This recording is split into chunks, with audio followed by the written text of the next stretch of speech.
Christmas Eve and we are making one of my most delicious soups you'll ever taste, and that is good old potato soup. Now save some money, feed the family, and everybody will be super excited to see potato soup. All right, we're going to start peeling our potatoes first, and while your potatoes are boiling, you got 12 minutes. So while they're boiling, you can get everything else ready. So we're going to fry up a little bacon. And we are going to get our cream ready to go in our potato soup. All right, after you rinse your potatoes, you're going to chop them up. And so I typically just slice my potatoes twice, and then I chop them. That one was really big, so I hacked it first. But if I can handle them, I do it this way. Put it in quarters, and then I cut them. Boy, now, this is an economical meal. You want to feed the family? I know potatoes aren't cheap, but if that's all you're eating, it's potatoes and the fixings, that's a pretty good, affordable dinner. All right, so there's our potatoes. You're going to just cover them with water. Turn them on. We're going to do a half tablespoon. About a half of a tablespoon, and that's salt, you know. I think I had a little more than a half a tablespoon. So that's going to give them a really good flavor. If you've never made your potato soup this way, no, Mama didn't do it this way, but you know who does it? This Mama. So it's in my recipe book. I'm going to cover them and bring them to a boil, and once they start to boil, then we're going to set the timer for 12 minutes. So while that's cooking and your potatoes are getting ready, slice up some bacon. I've got two pieces right here, and we're going to throw it in my iron skillet and let it get nice and toasty brown. So you can just start letting this get good and brown while your potatoes come to a boil. And then I want to show you how to get the cream ready for the soup. All right, so we're going to put in a quarter teaspoon of black pepper and a half teaspoon of salt. Then we're going to use 2 tablespoons of cornstarch. And this is going to make our potato soup thicken in a few minutes after the potatoes get done. And then you're going to put in a cup of good old half and half. If you don't know what half and half is, it's half heavy cream and half whole milk. So you can mix the two together if you don't have half and half where you live. Use a half cup of heavy cream and a half cup of whole milk. It'll be the equivalent. And now we're just going to mix this up good. And of course you want your cream to be good and cold so that cornstarch mixes up in there real good and doesn't get lumpy. If you got a little whisk, you can whisk it. Let's stir this bacon, and then we'll be back when our potatoes get done, and I'll show you adding the cream. This is so easy. It's such an easy dinner.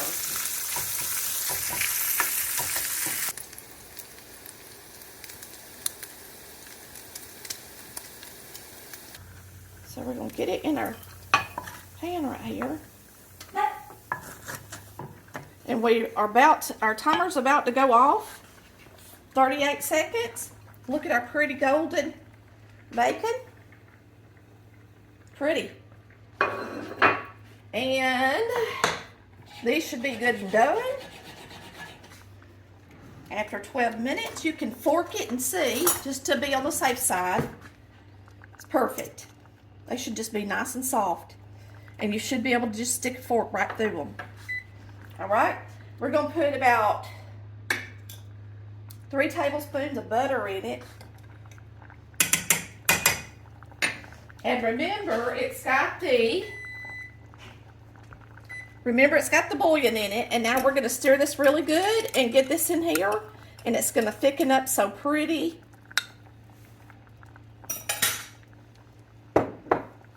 So we got salt and pepper in here. as well.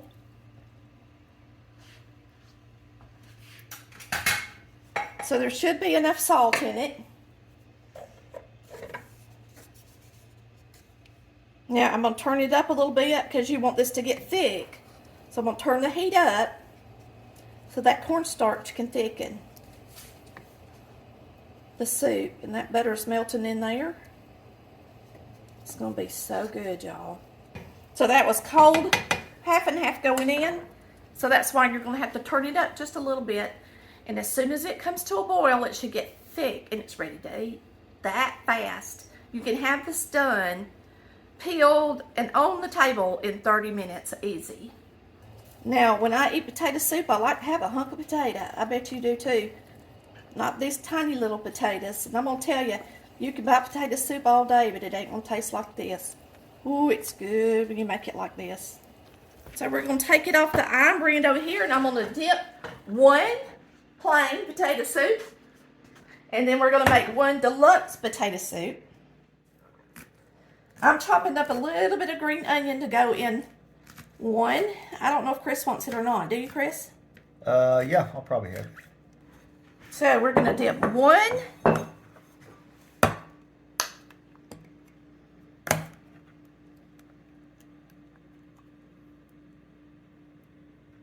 For Chris.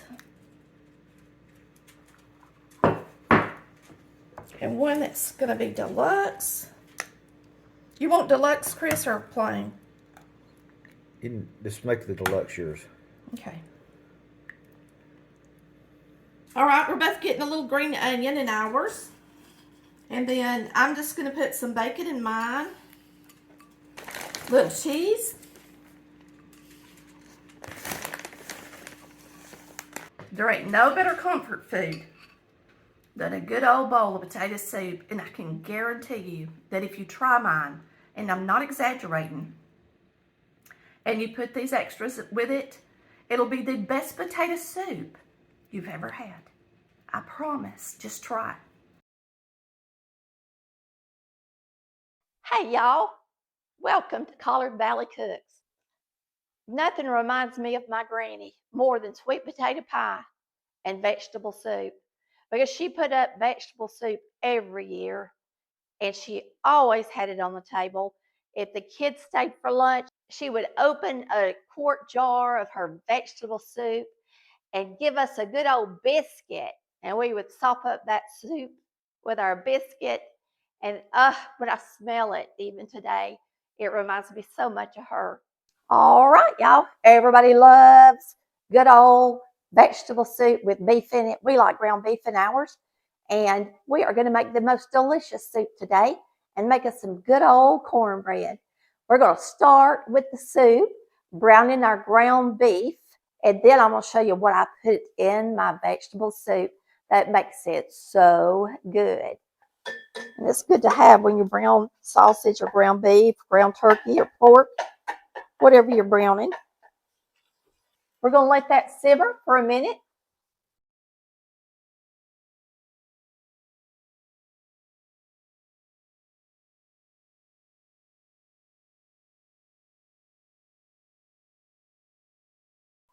Okay, we're going to be using a little bit of frozen vegetables. So we have the fresh potatoes, carrots, and onion. But then I get a few things out of the frozen section. Let's add our liquid first. 2 cups of water and 2 cups of V8. We're going to add 2 cups of water. And if you don't have V8, you can use tomato juice. A can of diced tomatoes, and this is a 28-ounce can, large can.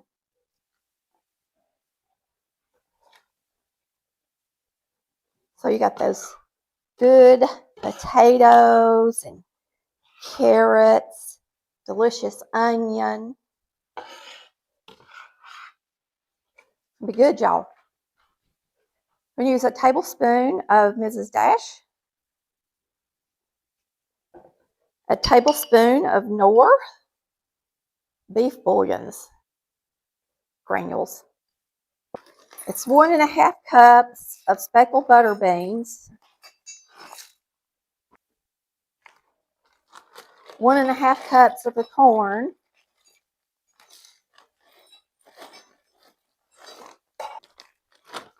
1.5 cups of the peas,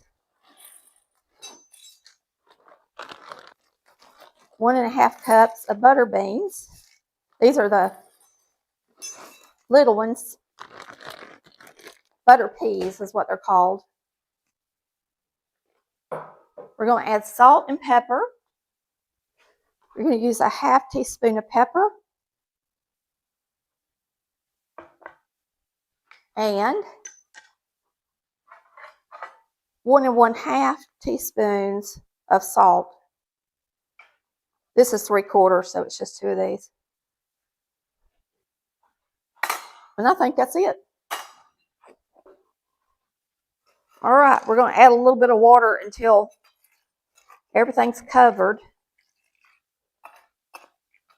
You can add broth if you want to instead of water, but we've got that bouillon in there, which makes it taste like broth already. We're going to get this on the stove. This big pot of soup. Let's get it on the stove. We're going to make a small 8-inch size cornbread. So it's a half recipe of my 2-cup recipe. So it's a 1-cup recipe. I'll just grab some Crisco, grease it good, and it'll be crunchy if you do it this way. Trust me. You don't have to preheat it in the oven. You should try it if you've never tried my trick. And then you just take a little bit of your cornmeal mix and you just kind of sprinkle it around the edges. That's how you fix your skillet. Simple. Now for the cornbread, I start with, this is a 1-cup recipe. You're going to melt just about a tablespoon and a half, something like that, of butter. You're going to put in 1 cup of cornmeal mix, self-rising, an egg, a little oil, and it could be any kind of oil, and then buttermilk. 3/4 cup of buttermilk, and that's whole buttermilk. We're going to mix this up. Beat up that egg a little bit. And we're just going to mix it up. Pretty simple. You're just going to put this in a preheated oven. And we're going to bake it at 425 degrees till it's nice and golden brown. Should take it about 20 minutes at least. And you'll see that it's got a nice brown crunchy crust. If you can hear this, it's crunchy. Beautiful piece of cornbread. It's good and done. All your vegetables are nice and soft. So we're going to pour us up a helping of it. And I think I'm going to use my pasta bowls.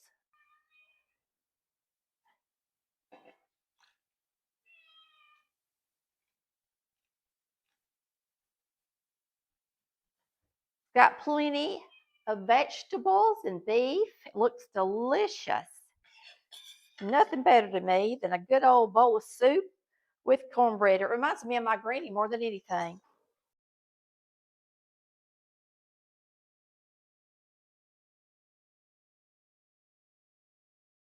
Hey y'all, it's Chris and Tammy with Collard Valley Cooks, and we are making something so good. Did you ever take a rotisserie chicken and pick off the chicken to make dumplings? Well, if you did, instead of using that broth that you buy in a container, take the bones of the rotisserie chicken and everything that's left and make some stock out of it. I'm going to show you how to do that today and make the best chicken and dumplings you've ever tasted. I had 2 rotisserie chickens. Now you can of course use 1, but while I'm at Sam's Club, I buy 2 because they're such a good price. This is how much white meat I got off of 2 chickens, And then this is how much dark meat I got off of 2 chickens. But you're just gonna take everything with all your broth that came with it. And like I said, you can do this with 1 chicken. You don't have to have 2. And what we're gonna do is we're gonna add water to cover it. We're gonna put a lid on it and we're gonna simmer it on the, and it's gonna make us some really good stock. And if you wanted to, you could add celery and stuff to it, but it's already got so much flavor in there, I'm not fooling with it. All right, we're gonna put this on the stove top. We're gonna get a lid on top of it. We're gonna bring it to a good high heat, boil. Then we're gonna turn it all the way down on low and let it simmer for an hour. It is time to strain the broth. And you can see it has really been in there for a while. I didn't add anything to it because all that rotisserie had lots of flavor. I'm going to have some extra. So what I'm going to do is put the rest of it in this bowl. I love this little strainer. It's got feet on it. And you wouldn't pour this up in a colander. That's for pasta. You would want a strainer like this that has the small bits, small holes. So that's ready for chicken and dumplings. Pour it right back in here. So it's 8 cups of broth. Let me see how many cups of broth I tell you on my recipe. I don't really tell you, I just tell you to use the broth. I'm trying not to make a mess, so 8 cups of broth. And that's some good rich broth. Because you want a lot of juice when you make chicken and dumplings. Get that out of there. I'm going to add just a little bit more water to it. So you want your pot to be about half full. So that's about right.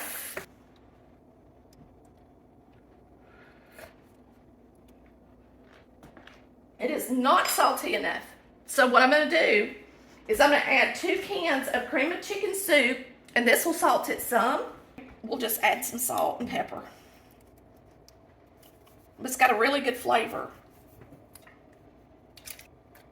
So you need a lot of juice to boil your dumplings in. And you're not going to put your dumplings in here until this comes to a boil, okay? So taste your broth and go ahead and add enough salt to it. But first we're going to mix this in good and see how much salt that adds. This is good to have for a crowd too. It feeds a lot of people. So now I'm going to taste this broth. Now that it's got the soup in there. Still needs a little salt. And look, you're going to have to add salt to your taste. I'm going to put a teaspoon in it. This is a half teaspoon. And my dumplings will add a little salt because it's salted. You know, my flour is salted. I use self-rising flour in my dumplings. And I'm going to use a half teaspoon of pepper. So that's what we're doing. So we've got our rotisserie chicken that's going to go in there once we put our dumplings in. We're going to cook the dumplings a little bit first. And we've got some self-rising flour. We're going to put the lid on here so that'll come to a boil quicker while we're making our dumplings. I'm going to make 2 batches of dumplings. My dumpling recipe is also in the same cookbook. All this is in volume 1 cookbook. And so we're making 2 batches of dumplings. That means we got to have 4 cups of flour. But I want a bunch of dumplings. And remember, they do reduce a good bit. So for those of y'all that are wondering why I make milk dumplings, I make milk dumplings because that's what my mama made. And I've actually got a few recipe books from the 1800s. One of them's the White House Cookbook. And they actually used milk in their dumplings as well, just like Mama did. Okay, you don't use quite as much shortening in dumplings as you do biscuits. So I'm just going to add a couple little pieces. You also don't use buttermilk. If you've made dumplings before and they separated when they hit the pot, it's either one of 2 things. You used buttermilk or you didn't knead them long enough. And I'm going to show you a test that you can do to make sure that your dumplings are ready to hit the broth. Otherwise, they will separate and go into pieces. So you're just going to take your blending fork and get your shortening in there. We're gonna get these dumplings out on the counter.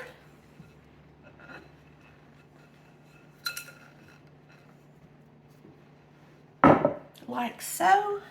They're sticky on the bottom because I added that milk to the bottom. And then you're just going to work it a little bit, roll it out. And mine's already pretty thick because I didn't add a lot of milk to it. It's about like pie crust, really. And so what we're gonna do is I'm gonna go ahead and start rolling it out. And we're gonna do half of it. So just work with a half of it, which is 2 cups of flour. Put those little pieces down in there. All right, y'all. We're gonna put a little flour on this and roll these out. Now, when I was growing up, I didn't have a rolling pin and Mama didn't either. And we used a glass to roll out dumplings. And I'll show you what I'm talking about. All right, so you're gonna roll them out thin. Pretty thin, because they're gonna puff up because this is self-rising flour. Yes, you need to use self-rising flour so that they're not flat and hard. If you don't have self-rising flour, then mix up some. Now, once you get your dumplings rolled out, you should be able to pick up the sheet of dumplings and them not tear. It's okay if they tear after a few seconds, I'd say 15 seconds, but see how that's holding together? That means I've got them perfect. Now, you may have to add flour, more flour to get them like that, but that's how you know that your dumplings are ready. Today I'm going to use a pizza cutter because we're making so many. You can make them any size you want to make them. The next dumplings I roll out like Mama did and cut them like Mama did just so y'all can see. Then you put some flour on them.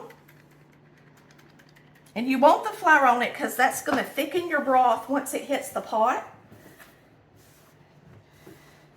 Just like that. And just put them in something so you can go over there and drop them in a minute. Now let me show you how Mama did hers, because Mama didn't have no rolling pin that I can remember. She would have took a glass, and it has to be a straight glass, and rolled her dumplings. And look, I made chicken and dumplings when I was 13 and 14 years old. And even when I went off to college, I made them for my roommates. And I used a glass every time. Sure did. So, just because you don't have no rolling pin, or some of the things that I have, don't mean you can't make them. Now, having a rolling pin is a lot easier than using a glass. You really got to put your weight into it. But you can make pie crusts and dumplings and whatever you want to with a glass. And you're going to get some flour in the flour when you make dumplings. Now, Mama used a fork, and this is how she cut hers. Mama didn't use cream of chicken soup in her dumplings. She just used the broth out of the bull chicken. But I'm going to tell you, and of course she didn't have no rotisserie chicken either. But that doesn't mean that it ain't good. So y'all try it. I think my dumplings are the best dumplings I've ever tasted from anywhere I've ever went. And I'm telling you the truth, I really do. What do you think, Chris? You ever had dumplings any better? Nope. So, we're going to get over here and start dropping these. So you just pick up a strip. Your broth needs to be boiling. And you just pull them off. But you can thicken your broth with flour and some milk, or with the Wonder flour as well. You can thicken it with some cornstarch and a little bit of milk. However you want to thicken it, it's up to you. Now, right now, these dumplings, of course, are floating, but once they start cooking, they'll sink in there. But it looks good. You can tell that broth is nice and buttery from using those rotisserie chickens. It's because it gives it that yellow look. If you buy a chicken to make chicken and dumplings with, don't buy a hen. Buy a young fryer chicken. I put a lid on it, and that helps them cook. And I turn the temperature down to a medium-low. And I time it for about 10 minutes, and then I open it. And then once this is cooked for 10 minutes, we'll start adding some chicken and thickening our broth if we need to. All right, y'all. When you make them, it makes a mess. I ain't gonna lie. Make sure you got a good scraper. I never had one of these either when I was young. Wish I did. And when you wipe off your counter, make sure you use a cold, damp cloth. And the flour will come right up. If you use warm, it just gets all mushy. If you take a cold rag and wipe it off, it just comes right up. That's why you add flour and cornstarch to cold milk to thicken something. These still need to cook. Make sure they're not sticking to the bottom. And you can't leave the lid on very long or they're going to boil over. Now, some people say these are noodles when you make them this way, but they're not. Well, Noodles are actually made with an egg and broth, not milk like a biscuit. Okay, these are really just biscuits. That's all they are, is little biscuits. All right, it's been 10 minutes and you can see about how thick the broth is. It's not quite thick enough for my liking. Now, my gravy didn't thicken hers that much, but my mama did. And I'm just going to use cornstarch so that it's quicker. And I'm also going to add this in there before I add my chicken, okay? Because it'd be easier to mix it into the broth without the chicken in there. So I'm just going to take a couple of tablespoons. I mean, you don't really want it as thick as you would a pie or nothing crazy like that. But just a couple of tablespoons of cornstarch. And look, if it don't get thick enough with a couple of tablespoons, you can always add more. If it gets too thick, you can add a little milk to it, all right? And thin it up some. And that means you can do that with any kind of pudding or anything you're working with for the most part. So you want to make sure that that cornstarch is mixed in that milk really good. If it's not, it'll turn lumpy and make your chicken dumplings look terrible. So I use a fork, and then I typically, especially if I'm using flour, take a spoon after I use my fork, and I go over the top of it and make sure there's not any little pieces floating. Then I add them. And as soon as it gets good and hot, it'll thicken it up. So I'm just stirring it in, and you can tell how the dumplings have changed texture. Like, look, once they cook down. But see how they sink down in there once they're done? That's how you know it's done. Now we're going to add, and this is the point, once you thicken it, that it can start to scorch. So turn it all the way down on low, and then you can start adding your chicken. So now you're just adding your chicken. I'm pulling it apart some because when I pulled it off the rotisserie chicken, of course I didn't. So just put your whole chicken in here while it's sitting on low. Perfect. It's the perfect thickness that you want it to be. All right, here's our dumplings. You can see it's got plenty of chicken in it. It's got a nice thick broth and plenty of dumplings. That's a comfort food, y'all. Boy, everybody loves chicken and dumplings. People say, where's the carrots and the onions and the celery? And I'm like, that's not how we were raised to eat chicken and dumplings. And that's not how they are served at Cracker Barrel either. They have dumplings and broth. And that's just how we make them down here. When I was growing up, Mama served us our dumpling on a plate. That's how she served them. And that's how we ate them for supper. And that way they'd cool quicker. And that's how Mama served up her dumplings. And she actually made a pan of biscuits to go with it. But now look, me and Chris don't need the extra biscuits. I'm not a kid anymore. And I don't burn off that many calories. So this is how we're going to eat it today. Now that's a good looking plate of chicken and dumplings. And I guarantee you they're going to be good. I had never taken the bones and everything that was left over rotisserie and made salt before until one of the viewers told me how to do it. And I'm going to tell you, that is super smart because it makes some good stuff.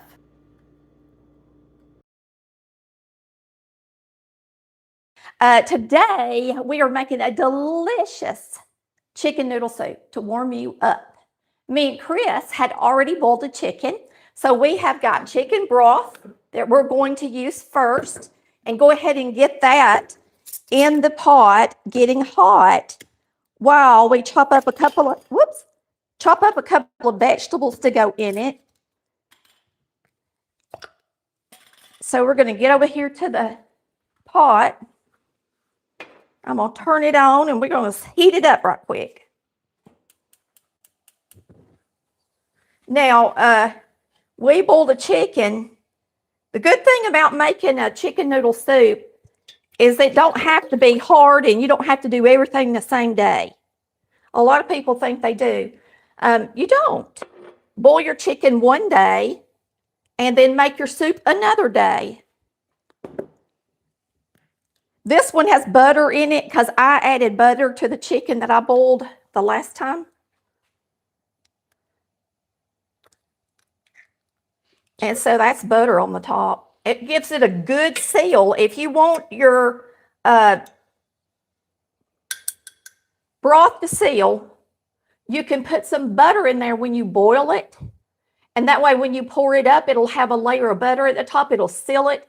It'll stay up to 6 months in your refrigerator as long as you don't break that seal. And this is actual bone broth. You've seen how thin that broth was. That's what you call regular broth from boiling a chicken. But this chicken, I let it cook for a longer period of time, and so you're going to see it's more congealed. See that? The difference it makes. What that means, that's how you actually make Jell-O. I don't know if y'all know that or not. Some of you probably do, and some of you probably don't. Jell-O's made from the bones. Marrow, okay? And so if you boil your chicken long enough, that bone marrow gets in there and thickens up the stock. When I make it like that, I call it chicken bone broth or stock, okay, instead of just broth. Now that looks good. Now when I boil my chicken, I put in a carrot, some celery, the butter sometimes, salt and pepper, and some chicken bouillon, okay? I don't have any green onion. We're going to be using the broth that's over there. We're going to be using a can of cream of chicken soup. We're going to be using these vegetables. We actually made linguine noodles the other night for supper, and we had those left over, so we're using those. And soup is supposed to be that way, you know. You're supposed to be able to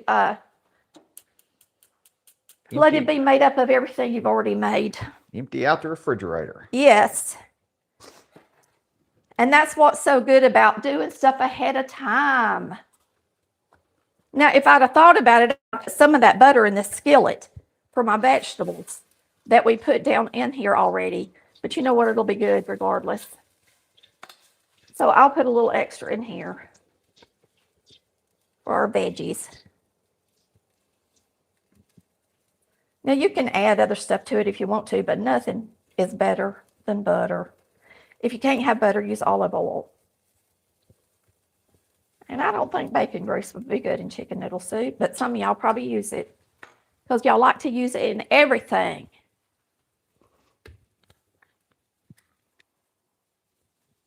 You know what? This is boiling so good, I think I probably could have just put this in there. But we're going to saute it anyway. All right. You don't have to add the can of soup if you don't want to, okay? But we like it. Y'all can put as much chicken in it as you want. I think I'm going to make a chicken pot pie out of what's left.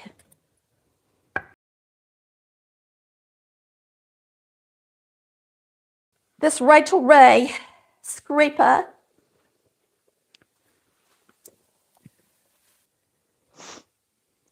So, well, I'm about to taste it. See if I need to add salt, y'all. You want that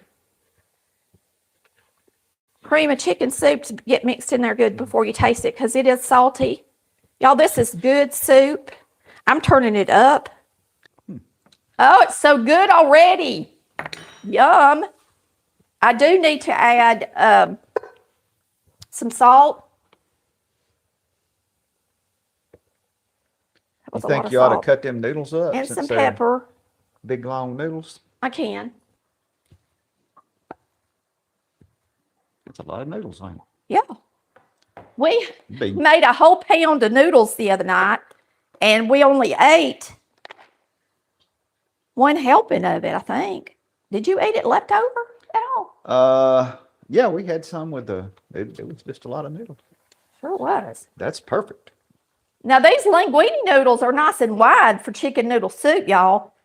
You can use any kind of noodle you want, whatever you got in the pantry. If you've got spaghetti noodles, if you've got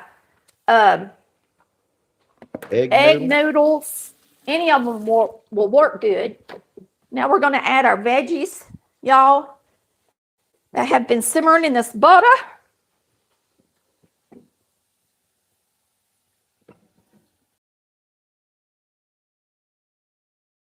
Add onion to there. Now I add an onion, of course, when I boil my chicken, so there is an onion flavor in that broth already. Some of this dehydrated onion. It'll make it taste good. Now, if you got some fresh onion, chop it up. Now, I mean like a green onion, y'all. And if you don't, you can add a few dried onions like I just did, or some.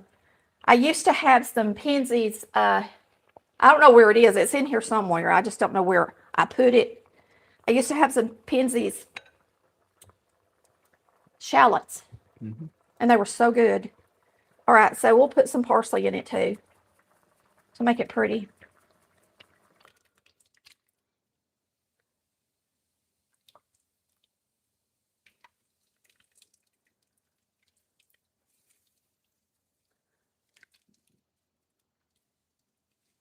Looks good.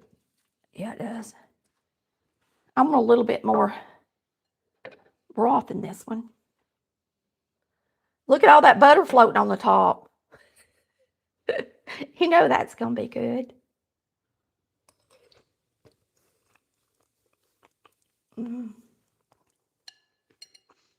I've been wanting some chicken noodle soup, so It is really, really delicious. It's just really good, y'all. It's going to warm us up today.